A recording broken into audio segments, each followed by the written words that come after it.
Ma santé d'abord. Ma santé. Ma santé d'abord. Ma santé d'abord. Ma santé d'abord. Ma santé.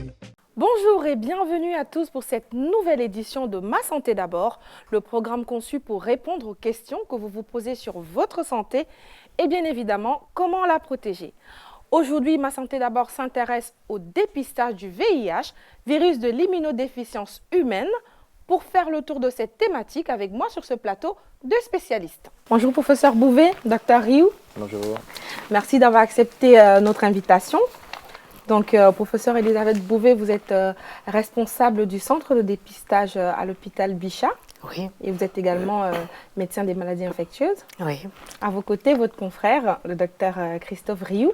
Vous êtes également médecin des maladies infectieuses à l'hôpital Bichat. Tout à fait. Merci à tous les deux d'avoir accepté notre invitation. Merci à vous. Voilà, donc en fait, ensemble, on va parler du dépistage du VIH. C'est vrai que depuis 35 ans, en fait, cette affection a mobilisé les efforts de la communauté mondiale et médicale. Aujourd'hui, des avancées dans le traitement permettent aux personnes atteintes de vivre presque normalement. Alors, qu'est-ce que le sida? Quelle est l'origine de cette pandémie dont la prévention s'avère plus que jamais nécessaire? Eh bien, avant d'aborder toutes ces questions, je vous propose de regarder ce reportage. Syndrome d'immunodéficience acquise, le sida est le stade le plus avancé de l'infection à VIH, virus de l'immunodéficience humaine qui infecte et détruit des cellules du système immunitaire. Découvert en 1983, le VIH serait apparu chez l'homme autour de 1908 et se serait répandu en Afrique à la faveur de l'urbanisation dans les années 1960. La propagation du virus atteindra progressivement le continent nord-américain, puis l'Europe et le reste du monde à la fin des années 70. En 2011, un rapport de l'ONU-SIDA couvrant 63 pays recense 33,3 millions de personnes séropositives, dont la moitié de sexe féminin et 5,2 millions de personnes sous traitement contre le VIH. Entre 2008 et aujourd'hui, les chiffres de la contamination, c'est à peu près stable. Malheureusement, hein, on a à peu près 6500 découvertes par an, hein, nouvelle séropositivité, hein, avec en France entre 150 000 et 170 000 malades. En 2010, en France, 150 000 personnes sont infectées par le virus, dont 50 000 ignorent leur séropositivité.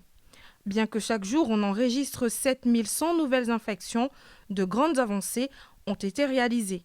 Grâce à la prévention surtout, hein, un gros paquet qui a certainement dû être mis sur le dépistage, hein, et ensuite pour certains pays aussi, l'accès au traitement qui a fait beaucoup, hein, puisqu'une fois qu'on traite les personnes ensuite, à un certain stade, elles sont plus contaminantes. Même en l'absence d'un vaccin efficace contre le virus du sida, l'évolution des traitements permet aujourd'hui aux personnes atteintes de vivre presque normalement. En France, des actions spécifiques de lutte contre le VIH visent particulièrement les publics les plus exposés et les plus vulnérables par rapport au risque de transmission du VIH et des infections sexuellement transmissibles. Au nombre de ces actions, la prévention qui passe avant tout par un dépistage volontaire. Voilà, professeur Elisabeth Bouvet, peut-être une première réaction à ce reportage. Est-ce que finalement le sida, on en parle peu? Moi, là où je me trouve, on en parle beaucoup, mais il y a quand même... Bon, je pense qu'effectivement, on en reparle plus. Depuis quelque temps, on a peut-être un petit moment, on a peut-être moins parlé du sida. Et je crois que ce qui est très important, c'est de comprendre effectivement ce que vous avez dit en introduction, c'est que c'est maintenant une maladie qui se soigne très bien et qu'il est donc extrêmement important de pouvoir être dépisté. Et les actions de dépistage sont fondamentales et il faut dépister très largement parce qu'on peut parfaitement être porteur du virus sans le savoir. Docteur Rue, peut-être un premier mot après ce reportage. En fait, on en parle un peu plus maintenant, probablement à cause de ce dépistage sous la forme d'un autotest qui est disponible maintenant en pharmacie, dont on attend un petit peu les effets. On se prépare un peu dans les hôpitaux à recevoir des appels, à essayer de répondre à une certaine demande d'une découverte du virus qui se ferait un peu en dehors de tout cadre finalement médical ou associatif. Et donc ça, on est en train de réfléchir un petit peu sur comment on peut réagir à tout ça. D'accord. On le dira jamais assez, hein, la prévention contre le VIH passe par le dépistage, vous l'avez dit. Et pour en savoir justement si le public en a une idée claire, eh bien, nous sommes allés à sa rencontre et nous avons posé cette question. Savez-vous comment s'effectue un test de dépistage du VIH? Regardons. Bon, voilà, on a les associations qui viennent ici de temps en temps, voilà, qui viennent chaque 3 mois et qui font que, voilà, on arrive à faire le test, c'est tout. Comment s'effectue non, je ne sais pas. Non, pas spécialement. Mais je sais qu'il faut se présenter à l'hôpital pour effectuer son test, par exemple. Toujours la il même me semble, personne, après hein. je peux être dans l'ignorance. Ça, Je ne l'ai jamais effectué personnellement.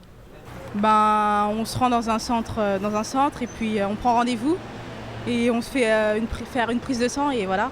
Ah oui, ils savent, ouais, parce que pour tirer le sang, pour faire l'analyse, ah ouais.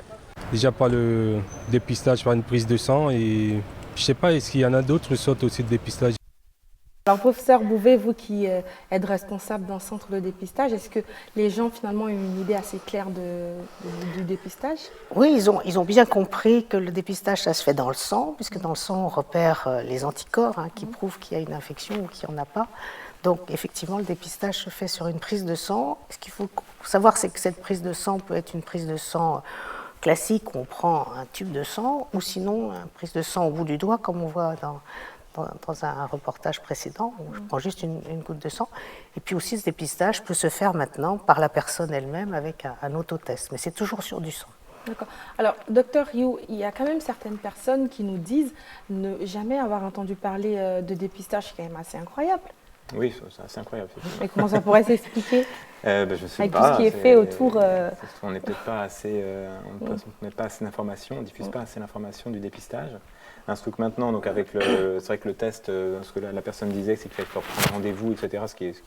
Maintenant, on peut avoir de se présenter à un centre de dépistage et avoir tout de suite un prélèvement.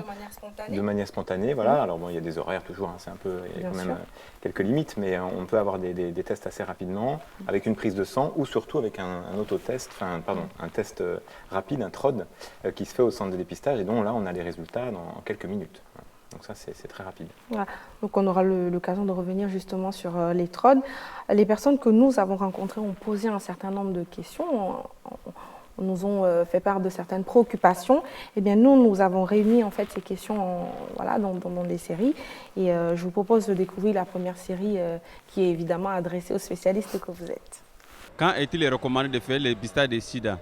Quelles sont les différentes techniques de dépistage des sida qui existent aujourd'hui? Qu'est-ce qu'on entend par nouvelles techniques de prévention à l'infection du VIH? Quand est-il recommandé de faire un dépistage?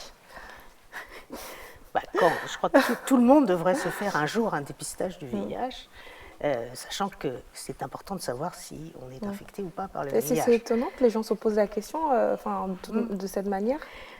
Ça peut paraître étonnant. C'est toujours la question de savoir par rapport au risque. Je crois que tout le monde a entendu que quand on a pris un risque et qu'on est risqué d'être contaminé, pour être sûr de ne pas être contaminé, il faut attendre 3 mois. Donc le test, idéalement, il faut le faire 3 mois quand c'est un test rapide, 6 semaines quand c'est un test classique sur du sang, sur un prélèvement de sang dans un tube, puisqu'on dépiste des choses plus... Enfin, on dépiste aussi un petit peu du virus, donc on dépiste plus tôt quand on fait un test classique.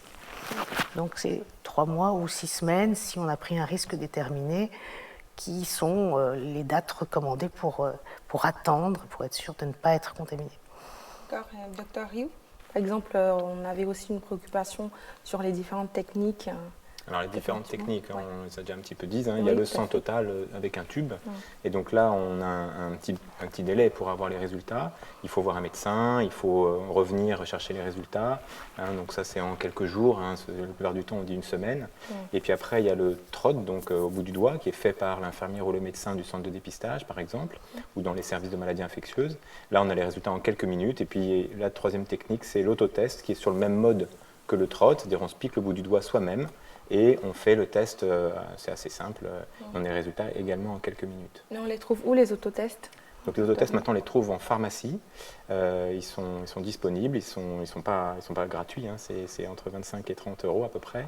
Mais voilà, ça permet d'avoir accès à ces tests qui sont reconnus en France maintenant après une longue discussion sur leur utilité, le cadre de réalisation de ces tests qui a été une grande question, savoir s'il fallait que ce soit encadré ou pas.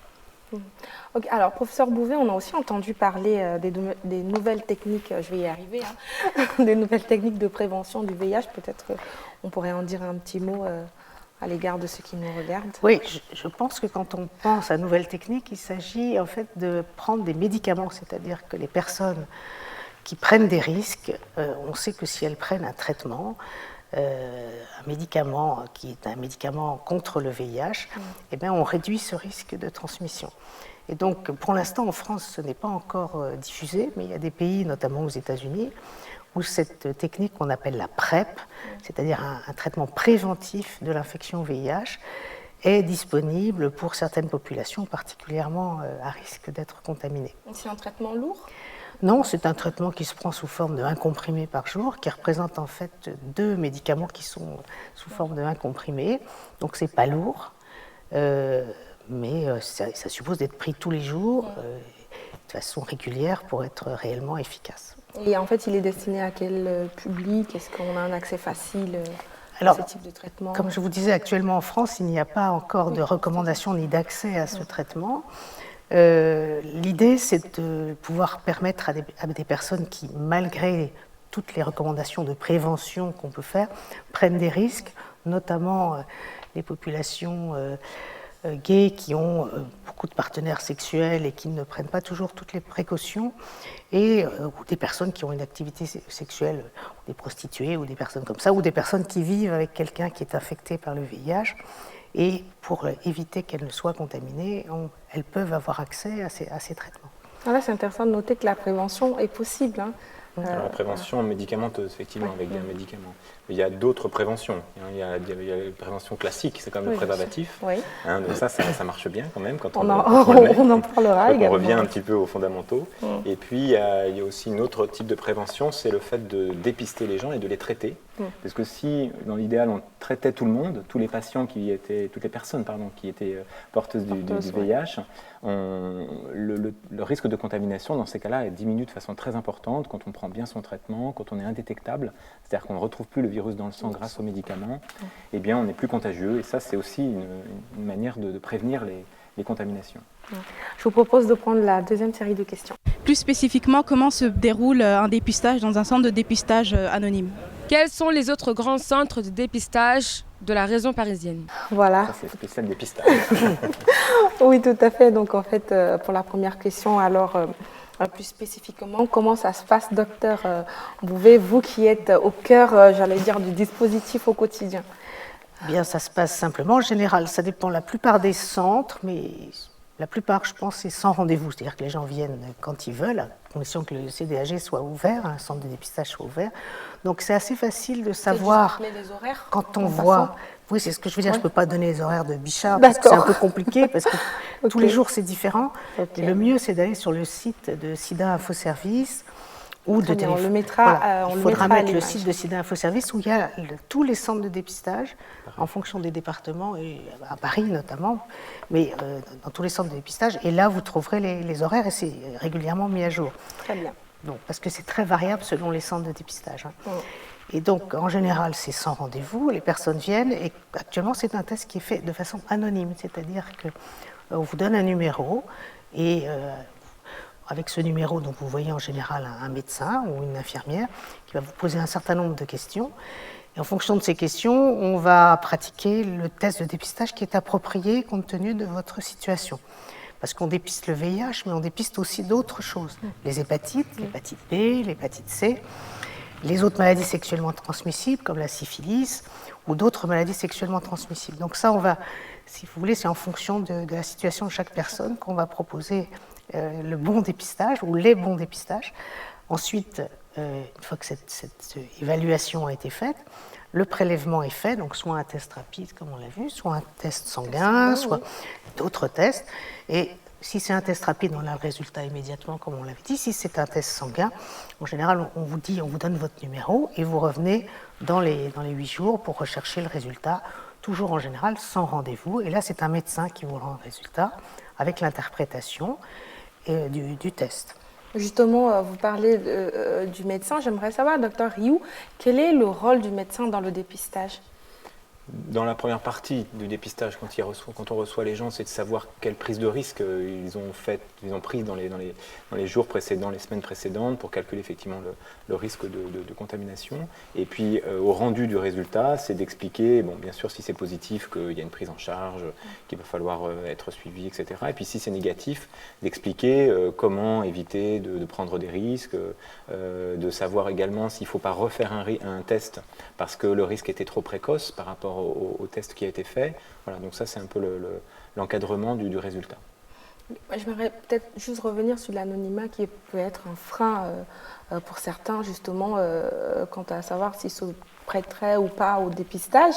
Alors l'anonymat est assuré, ça on l'a dit, mais du point de vue, dans la relation patient-médecin et du point de vue patient-famille, comment ça se passe ? C'est-à-dire, est-ce que l'anonymat est garanti par rapport aux proches, par exemple ? Absolument, puisqu'on ne connaît pas l'identité de la personne, donc on n'a aucune possibilité de rompre l'anonymat. Sauf si la personne ne souhaite pas être anonyme, mais c'est elle qui décide.